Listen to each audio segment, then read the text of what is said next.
Hello guys, welcome back to my YouTube channel yes chem study a way of success. मैं हूं आपका educator Shivam Mishra और यहां पे हम लोग आज देखेंगे आज के वीडियो लेक्चर में कि गोली दर्पण से संबंधित कुछ परिभाषाएं। जी हां, गोली दर्पण संबंधित कुछ परिभाषाएं आपको इसके 3 लेक्चर आपको अपलोड कर दिए गए हैं, जो कि यूपी बोर्ड एग्जाम 2022 के लिए स्पेशल कोर्स है। और यहाँ जो प्रश्न हर साल लगभग कि हर वर्ष पूछे जा रहे हैं, तो इसलिए यह काफ़ी आपके लिए महत्वपूर्ण है। ठीक है, तो गोली दर्पण से संबंधित जितनी भी परिभाषाएं हैं, इसको आपको तैयार करके जाना है। तो यदि आप बोर्ड एग्जाम में चाह रहे हैं कि सर हम 95% पा जाएं, तो आप पूरा पढ़ के जाइए। जितने वीडियो लेक्चर आपको दिए हैं, अपलोड किए हैं, सभी वीडियो लेक्चर को आप देखिए, पढ़िए और तैयार कीजिए, और तब जाइए अपने बोर्ड एग्जाम को देने के लिए, यूपी बोर्ड परीक्षा 2022 को देने के लिए। आप देखेंगे तो 100% जितने भी वहाँ पे सवालें बनेंगी, पूरी की पूरी करके आएंगे। ठीक है ना। तो चलिए हम लोग शुरू करते हैं। गोली दर्पण संबंधित कुछ परिभाषाएं हैं। सबसे पहला इसमें आता है, वो आता है आपका ध्रुव। ध्रुव को अंग्रेजी में क्या बोलते हैं? पोल कहते हैं। क्या कहा जाता है? पोल कहा जाता है। तो ध्रुव क्या होता है? तो गोली दर्पण के परावर्तक पृष्ठ के केंद्र को दर्पण का ध्रुव कहते हैं। यहाँ पे क्या है? गोली दर्पण के परावर्तक पृष्ठ के केंद्र को दर्पण का ध्रुव कहते हैं और उसे P से प्रदर्शित किया जाता है। यानी जो गोली दर्पण का परावर्तक पृष्ठ होता है, गोली दर्पण 2 प्रकार के होते हैं, उत्तल दर्पण, अवतल दर्पण। एक उत्तल दर्पण होता है, दूसरा क्या होता है? अवतल दर्पण। तो जो इनके परावर्तक पृष्ठ होते हैं, देखिए गोली दर्पण के परावर्तक पृष्ठ, परावर्तन कहाँ से हो रहा है? परावर्तन यहाँ से हो रहा है, परावर्तन यहाँ से हो रहा है यहाँ से परावर्तन। यहाँ पे तो कलई किया गया है ना, देख रहे हैं इधर कलई कर दिए हैं, और यहाँ से क्या हो रहा है? प्रकाश का परावर्तन, किरण आ रही है चली जा रही है, आ रही है चली जा रही है। तो ये जो परावर्तक पृष्ठ है अंदर की ओर, इसके मध्य में देखिए, यहाँ पे P है, इसके मध्य में देखिए, यहाँ पे जो इसके मध्य में देखेंगे तो इसी को कहते हैं दर्पण का ध्रुव। इसी क्या कहा जाता है? दर्पण का ध्रुव कहा जाता है। इसी क्या नाम है? दर्पण का ध्रुव। तो दर्पण का ध्रुव किसे कहते हैं? ये रहा दर्पण का ध्रुव। ये क्या रहा आपका? दर्पण का ध्रुव यहाँ पे है। बात समझाई? तो गोली दर्पण के परावर्तक पृष्ठ के केंद्र को दर्पण का ध्रुव कहा जाता है। तो परावर्तक पृष्ठ के केंद्र का क्या है? परावर्तक पृष्ठ के केंद्र कहाँ पे है? वो है यहाँ पे। इसे क्या कहते हैं? ध्रुव कहते हैं। ओके। अब अगला आता है आपका वक्रता केंद्र। ये वक्रता केंद्र क्या है?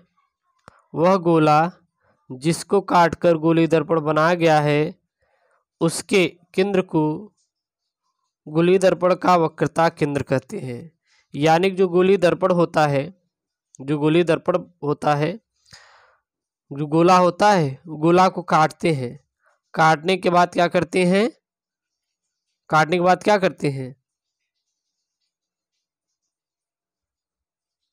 काटने के बाद आपको पता होगा कि वो गोली दर्पण बन जाता है। जब गोला को काटते हैं तो गोली दर्पण बनेगा, और उसी का जो केंद्र होता है गोली दर्पण का क्या कहते हैं? वक्रता केंद्र कहते हैं। देखिए समझेंगे।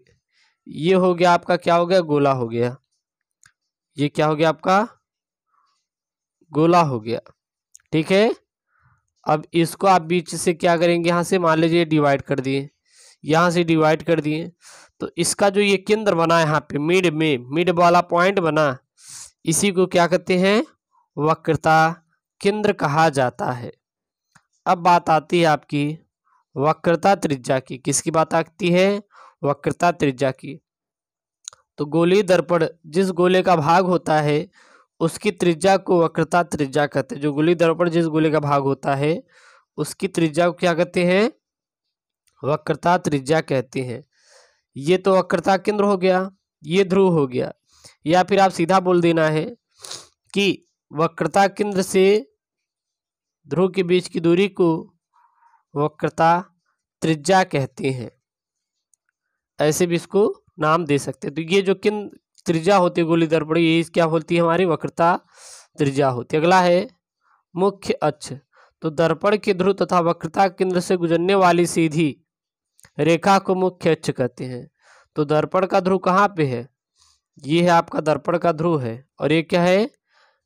ये दर्पण का ध्रुव है, ये वक्रता केंद्र है। और देखिए यहाँ पे एक सीधी रेखा गुजरी हुई है, यही क्या होती है? यही आपकी हो जाती है मुख्य अक्ष हो जाती है। अगला है द्वारक। दर्पण का द्वारक क्या होता है? तो गोलीय दर्पण के परावर्तक पृष्ठ की वृत्ताकार सीमा रेखा के व्यास को दर्पण का द्वारक कहते हैं। जो गोलीय दर्पण का परावर्तक पृष्ठ होता है, उसी की जो वृत्ताकार सीमा रेखा होती है, उसी के व्यास को दर्पण का द्वारक कहते हैं। मान लीजिए ये दर्पण हो गया, गोलीय दर्पण, इसको 20 से कट कर दिए, 20 से कट कर दिए, कुछ इस टाइप से हम आपको दिखा दे रहे हैं। अब बात समझाइए आपको। अब देखिए यहाँ पे एक हो गया होगा, यहाँ पे लीजिए, मान लीजिए हट गया, ठीक है ना। अब यहाँ पे देखिए ये जो द्वारक है, ये देखिए ये खाली स्थान है यहाँ से यहाँ तक, इसी को कहते हैं दर्पण का द्वारक। अगला है मुख्य फोकस। तो मुख्य अक्ष के समांतर आपतित किरणें परावर्तन पश्चात मुख्य अक्ष के जिस बिंदु पर मिलती हैं उसे मुख्य फोकस कहते हैं। तो मुख्य फोकस क्या होता है, याद रखना, मुख्य अक्ष के समांतर आपतित किरणें परावर्तन पश्चात मुख्य अक्ष के जिस बिंदु पर मिलती हैं उसे मुख्य फोकस कहा जाता है। तो जब मुख्य अक्ष के समांतर कोई ही प्रकाश की किरण पड़ेगी तो पड़ने के पश्चात इनका परावर्तन होता है, तो ये परावर्तित हो जाएगी। तो देखिए मुख्य अक्ष के जहां पर ये मिल रही है इसे क्या कहते कर देते हैं, मुख्य फोकस कहते हैं। देखिए ये प्रकाश किरणें पड़ी मुख्य अक्ष के समांतर, पड़ने के बाद क्या हो जाती है, परावर्तित हो जाती हैं। तो ये मुख्य अक्ष को कहाँ काट रही है, यहाँ पे काट रही हैं, इसी को कहते हैं मुख्य फोकस कहा जाता है। इसे क्या कहा जाता है, मुख्य फोकस कहा जाता है। अगला है फोकस दूरी। फोकस दूरी क्या होता है, मुख्य फोकस से ध्रुव के बीच की दूरी को फोकस दूरी कहते हैं। तो मान लीजिए ये प्रकाश की यहाँ पे आपतित किरण आई मुख्य अक्ष के समांतर, फिर ये परावर्तित हो गई, तो ये तो आपका मुख्य फोकस हो गया। अब मुख्य फोकस जो ये है और ये ध्रुव के जो बीच की दूरी होती है, इसी को क्या कर देते हैं हम लोग, फोकस दूरी कहते हैं। तो मुख्य फोकस और ध्रुव के बीच की दूरी को हम लोग फोकस दूरी कहते हैं। इसी का क्या नाम है, फोकस दूरी नाम है, ठीक है ना। अगला इसी में देख लीजिए, फोकस दूरी तथा वक्रता त्रिज्या के बीच संबंध। तो इस पर मैंने एक डिटेल वीडियो बना दिया है, उसको मैं आपको प्लेलिस्ट में डाल दिया हूँ, जाके वहाँ पे देख लीजिएगा। फोकस दूरी और वक्रता त्रिज्या के बीच संबंध कैसे निकालेंगे। तो फोकस दूरी वक्रता त्रिज्या का जो भी संबंध होता है F = R/2, जहाँ F क्या है, फोकस दूरी है, R क्या है, वो हमारी वक्रता त्रिज्या है। वक्रता त्रिज्या फोकस दूरी की सदैव 2 गुनी होती है, और चिन्ह परिपाटी परिपथ के नियम से अवतल दर्पण फोकस दूरी ऋणात्मक और उत्तल दर्पण फोकस दूरी क्या होती है, धनात्मक होती है, ठीक है ना। तो यह आपका कुछ परिभाषाएं रही, और एक यहाँ पे इसको भी देख लेते हैं, फोकस तल। तो मुख्य अक्ष के अभिलंब तथा मुख्य फोकस से होकर जाने वाले तल को मुख्य फोकस तल कहते हैं, और इसे F1 और F2 से प्रदर्शित करते हैं। तो यह कुछ इंपॉर्टेंट आपकी परिभाषाएं रही किससे, तो ये रही आपके गोलीय दर्पण से संबंधित कुछ महत्वपूर्ण परिभाषाएं, इसको याद कर लीजिए जो कि आपके लिए महत्वपूर्ण है। अब अगले वीडियो लेक्चर में अगला देखेंगे। ऐसे ही वीडियो पाने के लिए चैनल को जरूर सब्सक्राइब करें। दोस्तों थैंक यू, जय हिंद।